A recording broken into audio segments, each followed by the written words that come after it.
Hey, what's up guys, it's Darius, and if you're looking to pick up a new iPhone that doesn't cost $1,000, you might find yourself choosing between the brand new iPhone SE and the quote-unquote affordable iPhone 11. I've been using iPhone SE for about 2 months now, and I've had iPhone 11 ever since its release back in September, and in this video, I'll tell you which of the two you should buy. This video is sponsored by Dr. Phone Phone Manager by Wondershare. More about that later. The appeal of these two iPhones is fairly obvious. You get a lot of iPhone, but they won't cost an arm and a leg. And I absolutely get that. Spending 4 figures on a smartphone can be really hard to justify. A 64GB variant of iPhone SE will run you $400 and the 11 around $700. Now, the iPhone 11 is obviously the better smartphone, but is it worth the extra $300?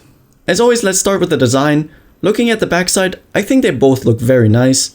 The SE has the exact same design as iPhone 8, except the Apple logo is centered now. The 11 is more modern with the dual cameras and the taller aspect ratio. Both come in a bunch of colors, and I particularly like this candy red. Them being iPhones, there's obviously no expandable storage nor a headphone jack in sight, but they do support dual SIM via an eSIM.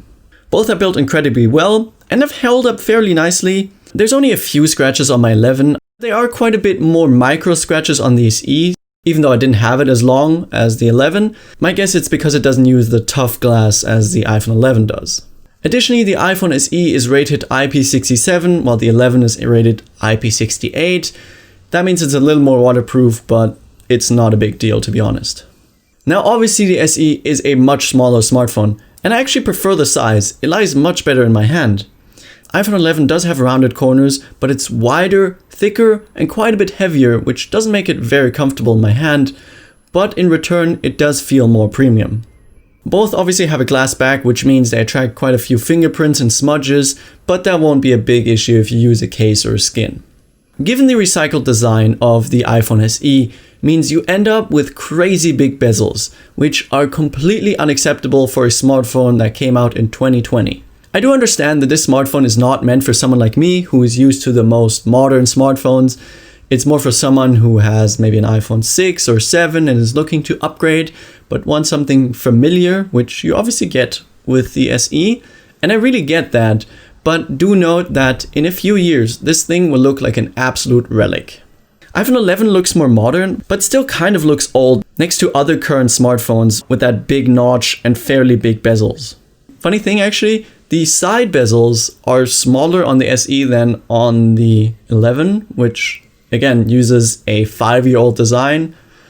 Now the first thing I thought when I unboxed the iPhone SE was, damn, this thing is tiny, but not just the actual phone, more the display. It is so small because of the low screen to body ratio, again with those huge bezels, and it kind of feels like I'm using an old smartphone. Both displays are LCD and are actually high quality. On paper, they are really bad. I mean, you get a 720p panel on the SE and slightly above that on the 11. The PPI is actually the same, which means the quality between the two is about the same. Not one is particularly sharper than the other. But in reality, they are quite good. I mean, I was quite surprised. But do note, in both cases, you can get a better screen on an Android competitor for the same price, if not even less. The speakers are really good. They sound really rich and don't distort at high volumes. The 11 just sounds a little fuller though. To unlock, you may have noticed already, you have Face ID on the 11 and Touch ID on the SE. It's really personal preference. I understand that if you're coming from an older iPhone that still uses Touch ID, you might be biased towards it, and I get it. It is quite convenient. Face ID is more reliable, I'd say though, which surprised me, but if you sweat or have some smudges on your finger, Touch ID doesn't really work well. Speed is about the same though. One advantage Touch ID has in today's day and age is it works while wearing a mask. Performance is excellent and really the same on the 11 as well as on the SE. There's no difference whatsoever because they both use the amazing A13 chip. The 11 does have a gig more RAM, but I'll be honest, you really don't notice that. Software is again the exact same. Features like AirDrop, AirPlay, iMessage, etc. are all there. Don't worry, you get the full package on both the 11 as well as the SE. Neither of the two have 3D touch though. Something I really like with iOS are the small animations and the haptic feedback, which makes for a great user experience. An obvious difference is that you don't have gestures on the SE, it uses the regular home button, and the control center pulls up from the bottom still and not from the top right hand corner. Now you may have noticed some other differences. I have these widgets on the home screen on my 11. This is because I have the developer preview of iOS 14 running on my iPhone 11, but don't worry, both of them will get the final version of iOS 14 when it arrives later this year. You also get the amazing long-term update support that Apple provides. Think about this, the original iPhone SE from 2016 and the iPhone 6s from 2015 both get the update to Apple's latest software. How amazing is that? Now that means you can keep your iPhone for quite a long time and won't have to buy a new one anytime soon. And you will be collecting a lot of memories with it and accumulating a lot of data, which of course you want to keep safe. And here is where this video's sponsor comes in, Dr. Phone Phone Manager for iOS by Wondershare. If you've ever backed up and/or transferred data using iTunes, you know what a pain it is. Dr. Phone is much easier to use. It comes with a simple, user-friendly design which lets you transfer and back up your files from your iPhone to your computer seamlessly. Additionally, you have a much better experience when previewing your transferred files. Go check out Dr. Phone by clicking on the link in the description below. The things left to tackle is the camera and battery life. Let's start with battery life. iPhone 11 has a significantly larger battery and it shows. The SE doesn't have bad battery life. It will get you through a regular day with a few percentages left, but it will for sure die before the 11. With my 11, I don't really have to worry about battery life. I can go 1.5, even 2 days with minimal usage. Something iPhones are really good at is standby times. That means if you leave your phone overnight without charging it, it will not have lost a lot of battery in the morning. For charging, they both support quick charge, although it's not particularly fast, via a lightning port, but sadly they both only include a regular slow charger in the box. There's also support for wireless charging on both of them. Lastly, the cameras. iPhone SE has the exact same sensor as iPhone 8, which was very capable but is quite outdated by now. However, it does have improved image processing thanks to its new A13 chip. iPhone 11 has a dual camera setup, including a regular wide and an ultra wide. They are the exact same cameras as on iPhone 11 Pro, and they are great. In good lighting, they both perform really well. Surprisingly, it's actually quite hard to tell which is which. Can you tell me which of these two images was shot on the $400 iPhone SE and which was shot on the $700 iPhone 11? I couldn't. I'm very impressed with the camera on the SE. Don't let this little lens fool you, it is very capable. A minor difference I found was that the 11's images do have a little more dynamic range. Now the two main differences in terms of cameras is first the ultra wide, which can be quite useful and enables you to get shots like this that just aren't possible on the SE. And the other thing is low light.